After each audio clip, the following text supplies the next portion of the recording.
రాష్ట్ర సమగ్ర వార్తావాహిని APTV news. APTV news కు స్వాగతం. ముందుగా హెడ్లైన్స్. పహల్గాం ఉగ్రదాడి, పాకిస్తాన్ నుంచి అన్ని రకాల దిగుమతులపై భారత్ నిషేధం. ఇంధనం మిల్లుపై ప్రభుత్వం కీలక ప్రకటన, పొంగులేటి శ్రీనివాసరెడ్డి.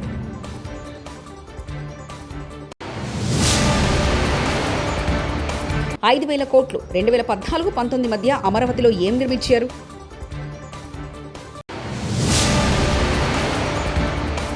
ఆంధ్ర అంటే అమరావతి ఒకటే కాదు, సాకి శైలజనాథ్.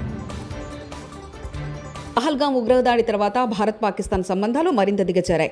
ఈ క్రమంలోనే భారత ప్రభుత్వం పాకిస్తాన్ నుంచి అన్ని రకాల దిగుమతులపై నిషేధం విధించింది.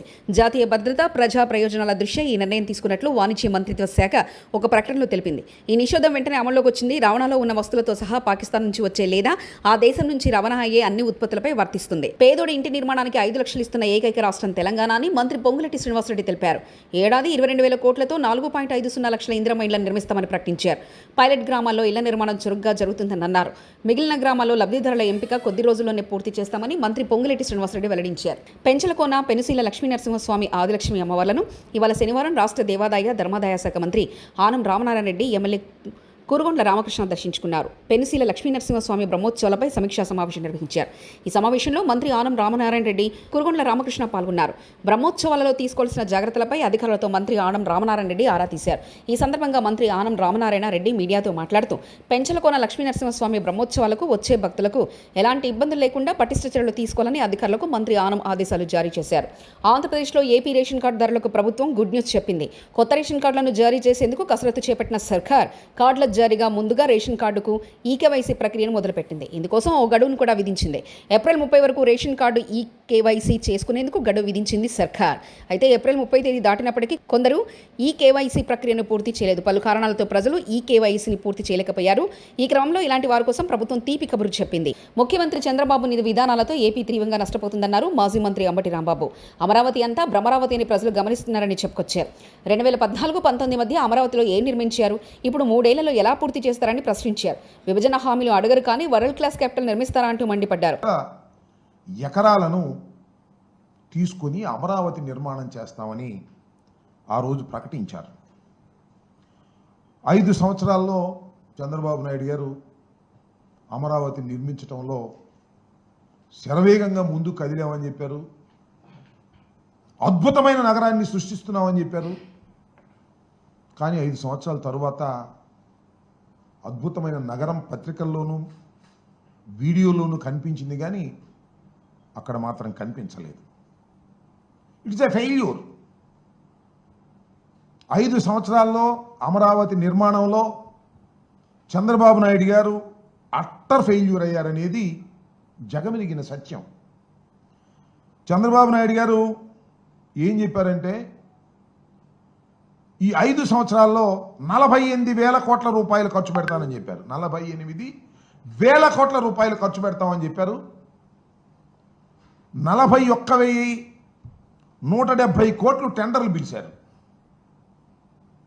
విన్నారు కదా, 48,000 కోట్లు ఖర్చు పెడతామన్నారు.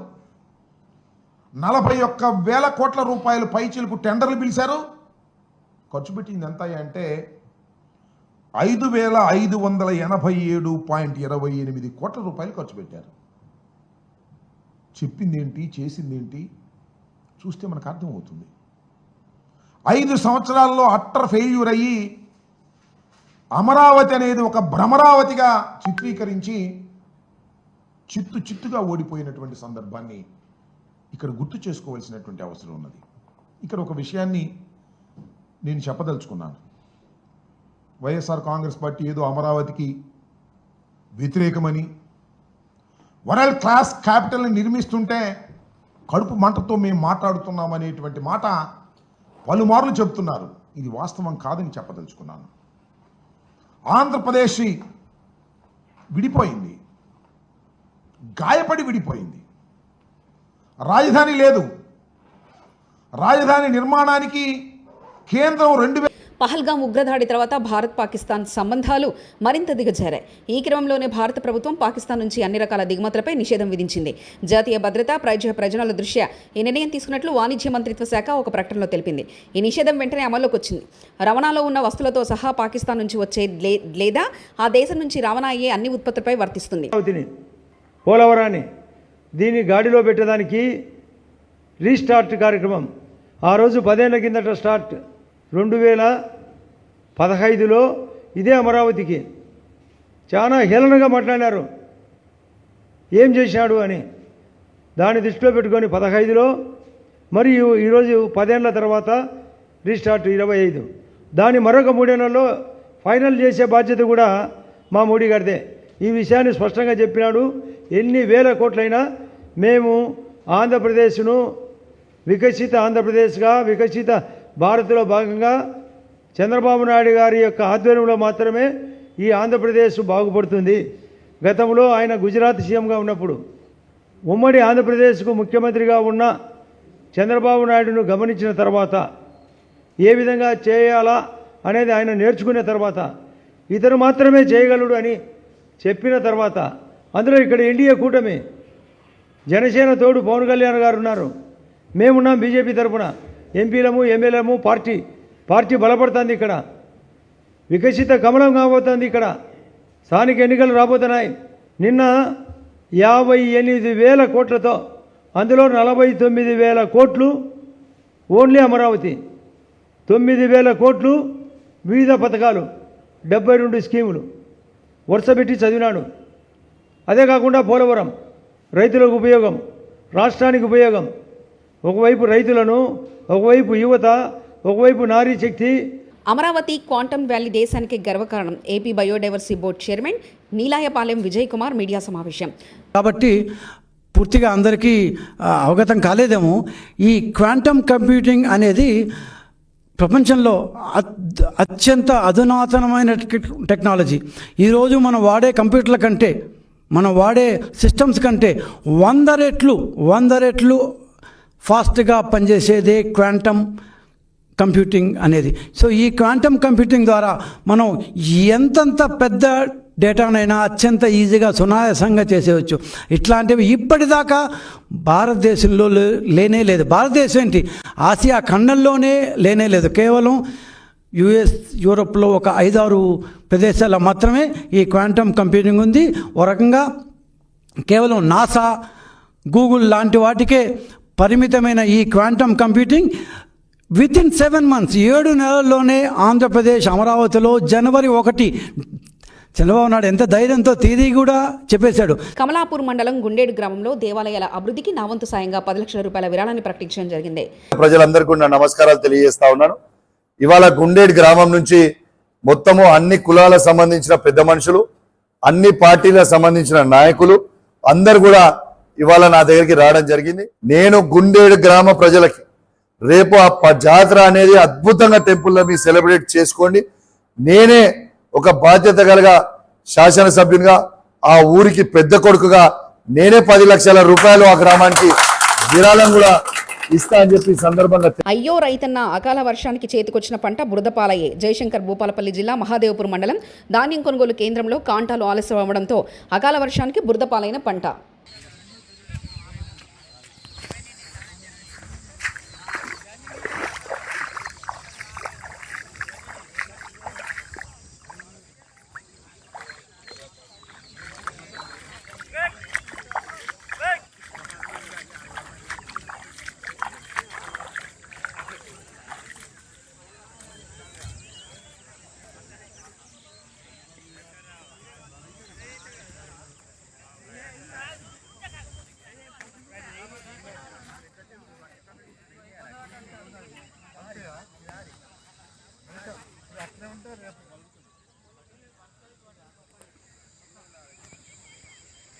సూళ్లూరుపేట నియోజకవర్గ కేంద్రం ఆర్ఎండ్బి గెస్ట్ హౌస్ దగ్గర శనివారం ఉదయం ధర్నా నిర్వహించి అనంతరం మీడియాతో మాట్లాడుతున్న కేంద్ర మాజీ మంత్రి, కాంగ్రెస్ పార్టీ సీనియర్ నాయకుడు చింతామోహన్. శ్రీ సిటీకి వచ్చినప్పుడు జవాబు చెప్పాల్సిన బాధ్యత మీద తెలియజేస్తాం. రెండవది, మనవరం బెల్ ఫ్యాక్టరీ ప్రతి ఇంటికి ఉద్యోగం ఇచ్చేటట్టుగా మేము తీసుకొని వచ్చాం 2010లో. దాన్ని ఆపేశారు. దాన్ని ప్రారంభించాలని కాంగ్రెస్ పార్టీ తరఫున మేము డిమాండ్ చేస్తూ ఈ ప్రాంతంలో ఉన్నటువంటి నిరుద్యోగుల గురించి కన్నీళ్ళు వస్తున్నాయి. చదువుకున్నారు, బీటెక్లు చదువుకున్నారు, గ్రాడ్యుయేట్లు అయ్యారు, ఉద్యోగాలు లేక కన్నీళ్లతో ఇళ్లలో తల్లిదండ్రి పెట్టిన అన్నం తింటూ కష్టాల్లో ఉన్నటువంటి ప్రతి నిరుద్యోగికి ఆదుకోవాల్సిన బాధ్యత ప్రభుత్వాల పైన ఉంది. చివరిది స్థానిక సమస్యలు. అవినీతి ఎక్కువైపోయింది. సూళ్ళూరుపేటలో, అటు సూళ్ళూరుపేట నాయుడుపేటలో తహసీల్దార్ ఆఫీస్ అంతా అవినీతిమయం. ఒకరిని చూసి ఇంకొకరు పడదు, తహసీల్దార్ని చూసి డిప్టీ తహసీల్దారు పడదు, డిప్టీ తహసీల్దార్ని చూసి తహసీల్దార్కు పడదు. ఈయన పాటికి ఈయన దోచుకుంటున్నాడు, ఆయన పాటికి ఆయన దోచుకుంటున్నాడు. పోలీసులు కళ్ళు మూసుకొని హాయిగా నిద్రపోతున్నారు. మరి ఏం చేస్తున్నారు? పోలీస్ శాఖ దరిద్రంగా ఉంది. సూళ్ళూరుపేట పోలీస్ శాఖ నేను ఖండిస్తున్నాను. మాకు ప్రతి చిన్న విషయం తెలుసు. ఇసుక లారీలు మొదలుకొని ప్రతి స్మగ్లింగ్ యాక్టివిటీ గురించి పోలీసులు చర్యలు మేము ఖండిస్తున్నాం. జాగ్రత్త పోలీసులు. యూనిఫార్మ్. పట్టణంలోని రింగ్ రోడ్ శ్రీ కళ్యాణ వెంకటేశ్వర స్వామి ఆలయం శ్రీ మహాసామ్రాజ్య పట్టాభిషేక ప్రథమ వార్షికోత్సవ సందర్భంగా ఆలయ ప్రధాన అర్చకులు పీసపాటి శ్రీమన్నారాయణ ఆచార్యుల పర్యవేక్షణలో గాయత్రి రామాయణం సంక్షిప్త రామాయణ స్వర్గాహనం నిర్వహించారు. అంటే కలగదు. ఎందుకు? ఆమె పాతిప్రత్యవహంలో ఉన్నది. ఎవరు రక్షించాలి? రామచంద్రుడే స్వయంగా వచ్చి ఆమెని రక్షించి ఆమె దగ్గరికి తీసుకువెళ్ళాలి. కాబట్టి ఆమెకి ఏమీ జరగలేదట, కానీ లంకంతా కూడా దగ్ధమైపోయింది అని చెప్తున్నారు. కానీ ఆంజనేయుడు బాధపడుతున్నట్టు, అయ్యో ఆత్మనింద చేసుకున్నాడు. అయ్యో ఎంత పని చేశాను, ఇదే కదా బుద్ధి లేనటువంటి పనులు ఇట్లాగే ఉంటాయి అని అనుకుంటున్నాడు. కానీ ఒక్కసారి సీతమ్మని చూడాలి అని మళ్ళీ అశోకవనం దగ్గరికి. ఆంధ్ర అంటే ఒక్క అమరావతి మాత్రమే కాదని, ఉత్తరాంధ్ర, రాయలసీమ కూడా రాష్ట్రంలో భాగమని, ఈ విషయాన్ని కూటమి ప్రభుత్వం గుర్తుంచుకోవాలని మాజీ మంత్రి సాకి శైలజన స్పష్టం చేశారు. అప్పులన్నీ తెచ్చి అమరావతిలో పెట్టడం తగదన్న ఆయన, ఇది ఖచ్చితంగా వెనుకబడిన ప్రాంతాల అభివృద్ధిని ఫలంగా పెట్టడమే అని తేల్చి చెప్పారు. అనంతపురంలో మీడియాతో మాట్లాడిన మాజీ మంత్రి సాకి శైలజన ఇంకా ఏమన్నారంటే, రాజధాని ప్రాంతమైన అమరావతికి కృష్ణానది ముంపు ప్రమాదం ఉంది. నిజంగా ఆ భయం లేకపోతే దాదాపు 1100 కోట్లతో 5 ఎత్తిపోతల పథకాలు ఎందుకు నిర్మిస్తున్నారు? ఆ 5 లిఫ్ట్ల స్కీమ్ చేపట్టకపోతే అమరావతి నిర్మాణానికి రుణాలు ఇవ్వలేమని బ్యాంక్ హెచ్చరించింది. శాఖ మంత్రి వచ్చి భూములు దండిగా ఉన్నాయని అక్కడ చెప్తారు. ఆయనకి నిజమో అబద్ధం ఆయన చెప్పాలా? జపాన్ వెనకల, సింగపూర్ వెనకల, లేకపోతే ఇంకో దాయకల పోయి ఇదేందిరా పోయి దేవరింత, ప్రతిసారి దేవరింత ఏంది? ఇదే ఈ దేశంలో ప్రపంచంలోనే షావుకారులు మన దగ్గర ఉన్నారని చెప్తా ఉన్నారు. ప్రపంచంలో 1వ షావుకారి, 2వ షావుకారి, 3వ షావుకారి మన దగ్గరే, లక్షల కోట్ల రూపాయలు మన దగ్గరే. అట్లా వాళ్ళతో మాడుకోవచ్చు కదా పోయి ఆ సింగపూర్లో ఎంటబడి. ఎందుకంటే వేరే దేశం పోతే కొద్ది విషయాలు మీకు మాత్రమే పరిమితమవుతాయనే నమ్మకమా? నాకేం తెలియదు. మాకేది వేరే దేశాలు పోయి చూరు పోయిస్తాం అంతే. మాకేం తెలియదు. సేపు నా సింగపూర్లో మంగపోతావు, జపాన్లో మంగపోతావు, ఇంగోని మంగపోతావు. ఇక్కడే ఉన్నారు కదా చాలామంది. నరేంద్ర మోడీ గారు పెంచిన అదాని అంబానీ ఉన్నారు కదా, ఓ దగ్గర ఒక 10-15 లక్షల కోట్లు ఉన్నట్లున్నాయి. అంతేకాదు ఆ భారత ప్రభుత్వం పెద్ద పారిశ్రామికవేత్తలకు రుణమాఫీ చేసింది 12 లక్షల కోట్లు అనుకుంటా. మరి కనుక మీకు ఇబ్బంది ఉందేమో లేదో కానీ ముఖ్యమంత్రి గారు, మాకైతే మా లాంటి వాళ్ళకి తెలిసిన వాళ్ళకి, ఎందుకంటే మిమ్మల్ని చూసాము అసెంబ్లీలో చాలాసార్లు, మాకైతే ఇబ్బందిగా ఉంది. మీరు ప్రతి ఒక్కరు కోట్ వేసుకొస్తేనే వాడి పాపం ఎక్కి వాటి వంగి ఆ కోట్ వేసుకొని కూర్చోబెట్టుకొని కాఫీ టీలు తాపించి వాడు తీరా చూస్తే వాడు మన ఉరుసు కంపెనీ పెట్టుకొని మన భూములు తీసుకుపోతాడు, కానీ వాడు పైసా తేడు. So please don't play with the sentiment of the Andhra Pradesh people. మీకు పరిపాలన నిజంగా అభివృద్ధికి ఎట్లా ముందుకు పోవాలి, ప్రజలు ముందుకు ఎట్లా తీసుకెళ్ళాలి, సంక్షేమాన్ని అభివృద్ధిని ఒకే సమయంలో ముందుకు ఎట్లా తీసుకెళ్ళాలంటే మీరు జగన్మోహన్ రెడ్డి గారిని, రాజశేఖర రెడ్డి గారి యొక్క ఆశయాలతో పనిచేసిన వాళ్ళతో మీరు కనుక్కుంటే మీకు ఇస్తారు. మీరైతే మూసేస్తారు. ఏమన్నా మాట అసలు మీకు తమాష కనిపించదా? చంద్రబాబు నాయుడు గారు అంతర్జాతీయ విమానాశ్రయం. పహల్గాం ఉగ్రదాడి, పాకిస్తాన్ నుంచి అన్ని రకాల దిగుమతులపై భారత్ నిషేధం. ఇంద్రమిల్లపై ప్రభుత్వం కీలక ప్రకటన, పొంగులేటి శ్రీనివాసరెడ్డి.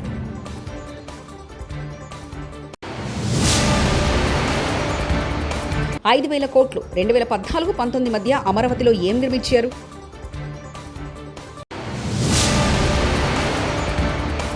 ఆంధ్ర అంటే అమరావతి ఒకటే కాదు, సాకి శైలజనాథ్. ఇవి బులెటిన్ విశేషాలు. చూస్తూనే ఉండండి ఏపీటీవీ న్యూస్.